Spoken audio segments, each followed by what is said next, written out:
Hello বন্ধুরা, good morning. সবাই কেমন আছো? আশা করছি সবাই ভালো আছো, সুস্থ আছো। আমার এই ছোট্ট পরিবারে নতুন আরও একটি ব্লগে তোমাদেরকে অনেক অনেক স্বাগত আর অনেক ভালোবাসা। এই যে এখন বাজে সকাল 7:30, এখন থেকেই তোমাদেরকে সাথে নিয়ে ব্লগটা শুরু করছি। সকালবেলা চা দিয়েই ব্লগটা শুরু করলাম। তো ঘুম থেকে উঠেছি অনেকটা আগে, তো একটু কিছুক্ষণের জন্য বসেছিলাম। একদম ভালো লাগছে না, আজকে শরীরটা না সকাল থেকে কেমন একটা লাগছে, শুধু গা হাত পা কাঁপছে আর মাথা ঘোরাচ্ছে। আজকে যেতে হবে ডাক্তারখানায়, সেলাই কাটতে যেতে হবে, তাই জন্য একটু সকাল সকাল উঠেছি। ওই 6:30টার দিক করে ঘুম থেকে উঠেছি, যাতে তাড়াতাড়ি ঘরের কাজকর্মগুলো মিটিয়ে যেতে পারি। তবে ঘরেতে মা আছে, মাকে কিছুটা দিয়ে গেলেও নিশ্চিন্তে যেতে পারবো। তবে রান্নাটা না করলে আবার সকালবেলা মেয়েটা খেয়ে যেতে পারবে না, কালকে তো স্কুলে খেয়ে যায় না, আবার আজকেও যাবে। তাই জন্য ভাবলাম না, সকাল সকাল রান্নাটা বসিয়ে দিতে হবে। তাই জন্য এদিকে চা খেয়ে চলে এসেছি। এই যে কড়ার মধ্যে এখন দেবো ডাল সেদ্ধ, আর একদিকে বসাবো ভাত। আর আজকে কি রান্না হবে না হবে এখনও বাজার সেরকমভাবে আসেনি, তবে মাছ বাজারটা করা আছে আর কিছুটা সবজি আছে। মাছ বাজার বলতে আগের দিনের একটু রুই মাছ আর একটু চিংড়ি মাছ আনা হয়েছিল, যেটা পরিষ্কার করে ধুয়ে কেটে রেখে দিয়েছি, ওটাই আর কি আজকে রান্না করব। তাই মাছ বাজারটা করতে হবে না। আর যতটুকু মাছ আছে আমাদের সবার হয়ে যাবে। আমার মেয়ে তো মাছ খুব একটা সকালের দিকে খেতে চায় না, আর আমার মাও রুই মাছ খেতে চায় না, তাই যা মাছ আছে আমাদের সবার হয়ে যাবে।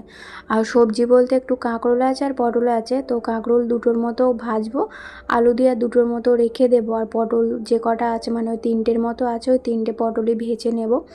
আর আনতে বলেছি বটবটি কড়াই, তো ওটা দিয়ে আর কি চিংড়ি মাছ দিয়ে রান্না করব।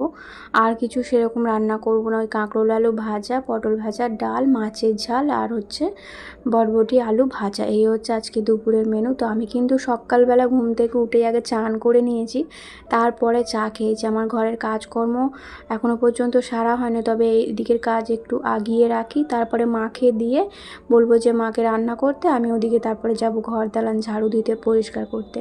আর এবারে দেখো না, চিংড়ি মাছটা না কেমন মতো হয়ে গেছে, ওই মাথার দিকগুলো রেখে দিয়েছি বলে না, মাথার দিকটা দেখছি কালো কালো মতো হয়ে গেছে। আমি কোনো সময় মাথা রাখি না, মাথা একদম চিংড়ি মাছের খোসা সমেত বাদ দিয়ে দিই। তো এবারে ভাবলাম মাথাটা, মাছগুলো অনেকটা বড় বড়, তো মাথায় একটু খোসা রেখে মাথাটা রেখে দিয়েছিলাম।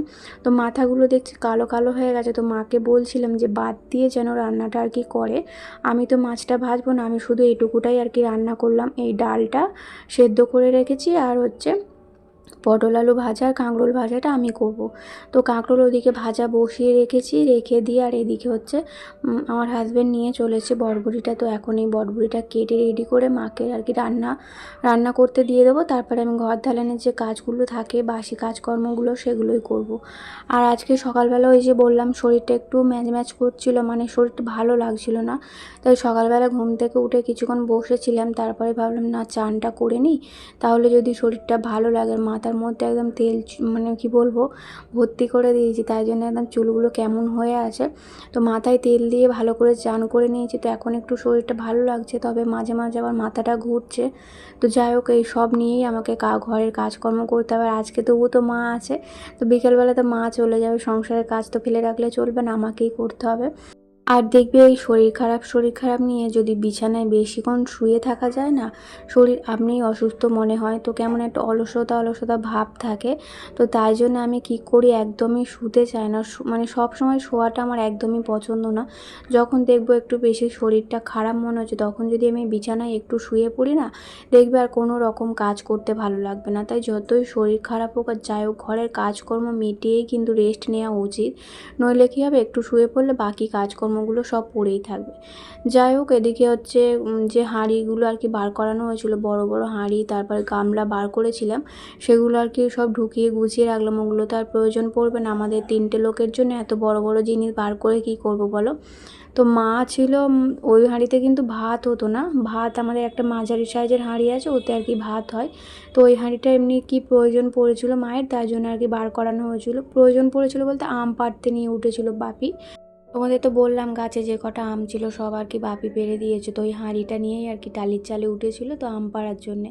তখন হাতের কাছে কিছু ছিল না জানো তো, বালতিগুলো সব জল ভরা ছিল, তো জলটা ফেলে দেবো তাই জন্য হাঁড়িটা বার করে দিয়েছিলাম। আর গামলাটা হচ্ছে মা ওই তাল এনেছিল, তালের বড়া করার জন্যে, গোলার জন্য আর কি, যেটা আর কি ময়দা তারপরে সুজি যে গুলে আর কি বড়াটা তো বানানো হয়, সেটা গলার জন্য তো একটা বড় জায়গা লাগবে, তাই ওটা আর কি বার করেছিলাম।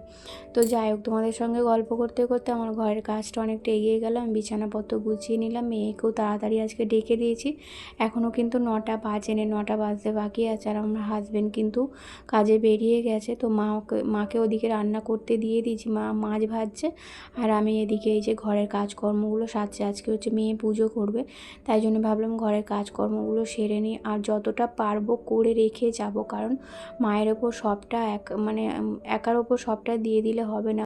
কারণ কি বলতো, মায়েরও তো কষ্ট হয় এই গরমের মধ্যে, সবটা যদি একা দিই। মা কিন্তু সকালবেলা ঘুম থেকে উঠে শুধুমাত্র বাসি যে এঁটো বাসনগুলো ছিল সেগুলো মেজেছে, তারপরে ওই বাপির সঙ্গে বসে বসে গল্প করছিল। তো ঘর দালান আমি ঝাড়ু দিতে তো বারণই করেছি, যেহেতু আমাকে বেলার দিকে আবার দিতে হয়, আমার ঠিক পছন্দ হয় না, তাই জন্য। আর মায়ের কষ্টও হয় জানো তো, মানে আমি যেমন মপ দিয়ে মুছি অতটা কষ্ট হয় না, কিন্তু মা তো পারে না মপ দিয়ে মুছতে, তো হাত দিয়ে মুছে ওই উপর হয়ে হয়ে মোছে, তো কষ্ট হয়, তাই মাকে বারণ করেছি ঘরটা মুছতে। তবে আজকে চাটা কিন্তু আমি বানিয়ে দিইনি, চাটা কিন্তু নিজেই বানিয়ে খেয়েছি, নিজেও খেয়েছে, বাপিকেও করে দিয়েছে। তো আজকে মার আলাদা চা খেয়েছি, মানে আলাদা বলতে কি বলো তো, আমি তো চান করতে গিয়েছিলাম আর হাজব্যান্ড তখন ওঠে না, তাই মাকে বললাম তোমরা চা করে খেয়ে নাও, তো তারপরে ও উঠলে, মানে আমার হাজব্যান্ড উঠলে তারপরে আর কি একসঙ্গে আমরা চাটা খাবো, এই আর কি আলাদা, এই জন্যে আর কি আলাদা আলাদা খেতে হয়েছে। তো তারপরে মা ওই গল্প করছিল, আমি ঘরের কাজকর্মগুলো সারছিলাম, মানে রান্নার জোগাড়টা কিছুটা এগিয়ে রেখেছিলাম। তারপরে মা ওই তো রান্না করতে গেল, তোমাদের বললাম। তো এদিকে আমার দালানটা, মানে ঘরটা মোছা হয়ে গেছে, এখন দালানটাও প্রায় মোছা হয়ে গেছে। মেয়ে গেছে চান করতে, মেয়ে চান হলেই কিন্তু পুজো করবে। আর আমার হাজব্যান্ড সকালবেলা কিন্তু সমস্তটা মানে পুজোর রেডি করে রেখে গেছে, বাসন ধোয়া থেকে তারপরে ঠাকুরের আসনের ওখানটা মোছা, মন্দির ধোয়া সবটাই করে রেখে গেছে। এখন শুধু মেয়ে ফুল পেরে আর কি পুজো করতে বসবে। আসলে পাতকো থেকে জল তুলতে মেয়ের কষ্ট হয়, তাই জন্য আর কি আমার হাজব্যান্ড সব করে দিয়ে গেছে। আর এদিকে দেখো, এই যে সকালবেলা মাকে বলে রেখেছিলাম যে পাউরুটিওয়ালা এলে আর কি পাউরুটি কিনে রাখতে, আর অনেকটা সকালে আসে, তো তখন আমি আর কি উঠি না, আর যখন মাঝে মাঝে উঠে পড়ি তখন আমার বাসি নাইটি চেঞ্জ করা হয় না, তাই জন্য এই যে মা পাউরুটি কিনে রেখেছে, তো বাপির আর মেয়ের জন্য কিনে রেখেছে। বাপিকে ডিম টোস্ট করে দেবো আর আমি আর মা মুড়ি খেয়ে নেবো, আর মেয়ের জন্য এটা আর কি টিফিনে বানিয়ে দেবো, মেয়ে তো ভাত খেয়ে যাবে, স্কুলের টিফিনের জন্য এটা বানিয়ে দেবো। তো সবটা টিফিন কৌটোর মধ্যে ধরবে না, তো অর্ধেকটা দেবো আর অর্ধেকটা রেখে দেবো, তবুও স্কুল থেকে এসে যদি খিদে পায় খেতে, মানে খাবে আর কি, এই হচ্ছে ব্যাপার। আর মায়ের ওদিকে রান্নাবান্না প্রায় শেষ হয়ে গেছে, শুধুমাত্র মাছের ঝালটা বাকি আছে। তো মেয়ে মাকে বারে বারে বলছে হয়েছে কি না, মেয়ের খিদেও পেয়েছে, আর এদিকে কিন্তু 10টা বেজে গেছে, তাই জন্য আর কি মা তাড়াতাড়ি করে করছে, দুদিকে দুটো কড়া বসিয়ে দিয়ে রান্না করেছে। এখন বাজে প্রায় 3:45 মতো। তো এই মাত্র মা বাড়ি গেল, তো মনটা একদম ভালো লাগছে না, ভীষণ খারাপ লাগছে। তো অনেক দিন ছিল, প্রায় 9 দিনের মতো, আজকে দিনটা নিয়ে আর কি 9 দিন হয়। তো এতদিন ছিল, তার সঙ্গে বাপিও ছিল, একদম ভালো লাগছে না ঘরের কাজকর্ম করতে। তো মা আর কি চলে যাবে বলেই না, সকালবেলা ওই দাঁতের সেলাই কেটে এসে, দাঁতের না মানে ওই সেলাই কেটে এসে মায়ের সঙ্গে বসে বসে গল্প করছিলাম। 12টার দিক করে চলে এসেছিলাম, আমি গিয়েছিলাম ওই 11টা বাজে 10 মিনিট বাকি তখন গিয়েছিলাম। তারপরে তোমাদের সঙ্গে তো কিছু শেয়ার করা হয় না, আসলে ফোনটা রেখে যাই আমি, যখন ওই ডাক্তারখানা যাই না তখন ফোনটা রেখে যাই। তো সেলাই কেটে এলাম 12টার সময়, এসে আর মায়ের সঙ্গে বসে বসে গল্প করছিলাম। মা চলে যাবে বলেই গল্পটা করছিলাম। আসলে এইগুলো কিন্তু, এই কাজগুলো কিন্তু আমার সব পড়েই ছিল, মাকে বলে রেখে গিয়েছিলাম শুধুমাত্র তুমি রান্নাটা করে বাসনটা মেজে রেখে দেবে, আর গ্যাসটা যা থাকবে সব কিন্তু রেখে দেবে, কিছু মুছতে হবে না, আমি এসে মুছবো। তো এসে মুছবো বলে আর ওই যে গল্প করতে বসে পড়েছে, আর কিছু ভালো লাগছিল না তখন করতে। তাই আবার এখন মা চলে গেল, তাই ভাবলাম কি করব, ঘরের কাজগুলো যেগুলো বাকি আছে সেগুলো সব গুছিয়ে নেব সন্ধ্যের আগে। আগে একটু গুছিয়ে নেবো। আর আজকে আর রেস্ট নেওয়া হবে না, মানে ওই খাওয়া দাওয়ার পর তো একটুখানি শোয়া মানে অভ্যাস হয়ে গেছে, তো এখন না শুলে না একদম ভালো লাগবে না। তো তাই একটু তাড়াতাড়ি কাজকর্মগুলো করে নিচ্ছি যাতে একটু আর কি রেস্ট নিতে পারি। গ্যাসটা মা বলেছিল মুছে দেওয়ার জন্য, আমি বলেছিলাম মাকে তুমি মুছতে পারবে না, তো চারিদিক তেল চিটে হয়ে আছে, তো আমাকে সবটা ভালো করে সাবান দিয়ে মুছতে হবে। তাই মা আর মোছে না, অনেক বাসন ছিল সেগুলো মেজেছে, কিছু কাচাকুচি ছিল সেগুলো করে দিয়েছে, যেটা এখনও পর্যন্ত শুকনো হয়নি, বাইরে মেলা আছে। দুপুরবেলা কিন্তু একবার বৃষ্টি আরম্ভ হয়েছিল, ওই 1:30টার দিক করে বৃষ্টি আরম্ভ হয়েছিল, 2টোর দিক করে থেমে গিয়েছিলো, তারপর আবার রোদ্দুর উঠেছিল। তো বৃষ্টিটা হওয়ার পর থেকে আরও বেশি যেন গরমটা উঠেছে। আর দেখো সকালবেলা না একদম সময় পাইনি এই টেবিলটা মোছার, তো এখন আবার কি করলাম, টেবিলটা ভালো করে সব গুছিয়ে পরিষ্কার করে মুছে নিচ্ছি। মানে এই কদিন তো একদম টেবিলের অবস্থা খুবই খারাপ ছিল, তো তাই জন্যে এখন এই পরিষ্কার করে গুছিয়ে নিলাম। তো ওই ঘরের বিছানাটা আছে, এখনও তুলতে হবে। বিছানা তো গুছিয়ে দিয়েছে, কিন্তু এগুলো সব তুলতে হবে, যেখানে জিনিস সেখানে সব গুছিয়ে রেখে দেব।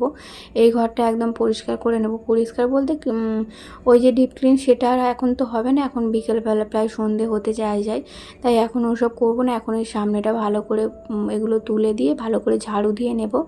আর ভাবছি কালকে একবার এই ঘরটা একটু পরিষ্কার করব, কারণ এবার তো আমাকে কাজের দিকে ফিরতে হবে। অনেক দিন হয়ে গেল, সেই ফাল্গুন মাস থেকে একভাবে রেস্ট নিচ্ছি, তো কাজ আনাই হচ্ছে না, করা হচ্ছে না। যার থেকে আমি কাজ নিই সেও কিন্তু আমাকে বারে বারে ফোন করছে, তো আমি শুধু এই অপারেশনটা হবে বলে কিছুদিন অপেক্ষা করেছিলাম, তো বলা আছে যে হয়ে গেলে তারপরে আবার হাতে কাজ আর কি আনবো। তো তাই ভাবছি দেখি কালকে যদি সময় হয় তাহলে আর কি এই ঘরটা একটু পরিষ্কার করে গুছিয়ে নেব আর একদম রেডি করে রেখে দেবো। আর এদিকে দেখো এই ঘরের প্লাস্টিকটা না প্রায় 2-3 দিন হয়ে গেল বেছানো আছে, একদম তোলা হয়নি। তলায় প্লাস্টিকটা তোলার পর দেখছি একদম চারিদিকে জল জল হয়ে গেছে, পুরো ভিজে গেছে প্লাস্টিকটা। আর এই ঘরটায় তো খুব মানে ড্যাম্প ওঠে, তো তাই জন্য একদম ভিজে গেছে। আর এখানে ধূপের ছাইগুলো জড়ো করা ছিল, তো সব একবারে ঘরটা পুরো ভালো করে মানে যতটুকু আর কি দেখা যাচ্ছে ততটুকু ভালো করে ঝাড়ু দিয়ে নেব। বাকি যেগুলো থাকবে সেগুলো কালকে যদি সময় পাই করব। মা বেরিয়েছে কিন্তু এখনও পর্যন্ত বাস পায়নি। আর মা যখনই আসে না তখনই একটা টেনশান কাজ করে, বাড়ি যাওয়ার সময় আসার সময়। তো এবারে অতটা টেনশান হচ্ছে না, এবারে যদিও বা বাপি এসেছে সঙ্গে করে, একা যদি যেত আমার প্রচুর টেনশান হতো যতক্ষণ না বাড়ি পৌঁছাতো। তো রাস্তাঘাটের ব্যাপার জানো তো, আমার মা খুব একটা বাইরে বেরোয় না, তো বাইরে বেরোনোর সাহসও পায় না। তো মাঝে মধ্যে আর কি দরকার প্রয়োজন পড়লে আর কি আমাদের বাড়ি আসে। তো আগের বাড়ি একা একা গিয়েছিল, যতক্ষণ না পৌঁছেছে ততক্ষণ আমি ঘরের কিছু কাজকর্ম করিনি, মন মেজাজ খারাপ করে বসেছিলাম। তো আজকে যেহেতু বাপির সঙ্গে আছে অতটা টেনশন করার দরকার নেই, তাও রাস্তাঘাটের ব্যাপার, যতক্ষণ না বাড়ি পৌঁছাচ্ছে ততক্ষণ শান্তি হয় না। আর মন তো এমনিতেও খারাপ, এতদিন মা ছিল, ঘরটা একদম পুরো ফাঁকা ফাঁকা হয়ে আছে, কিচ্ছু ভালো লাগছে না। আর এই যে দেখো এত বাসন ছিল, সেই দুপুরবেলা খাওয়া হয়েছিল সেই সব বাসন, গ্যাসের ওই স্ট্যান্ড ফ্যানগুলো এগুলো কিন্তু মাজা হয় না, সব জড়ো করে রেখে দিয়েছিলাম। মা তবে যাওয়ার আগে বলছিল মেজে দেবে, আমি বললাম না থাক, তোমরা বেরিয়ে যাও, আমি ঘরে নিশ্চিন্তে কাজগুলো করতে পারবো। তো মারে বেরিয়ে যেতেই আমি বাকি এই যে কাজগুলো দেখতে পাচ্ছ এগুলো কিন্তু আমি আস্তে আস্তে করছি। আর মেয়ে ওদিকে পড়তে বসে পড়েছে, আজকে পড়ার ছুটি আছে, কালকেও ছুটি দিয়েছিল। আসলে যার কাছে পড়তে যায় তার আবার শরীরটা অসুস্থ, তাই ফোন করে বারণ করলো যে পড়াবে না আর কি। তো এই বাসনগুলো মেজে নিয়ে তারপরে একটু আর কি রেস্ট নেব। এখন আর কোনো রকম কাজ নেই, তবে হাজব্যান্ড এলে আবার চা করতে হবে।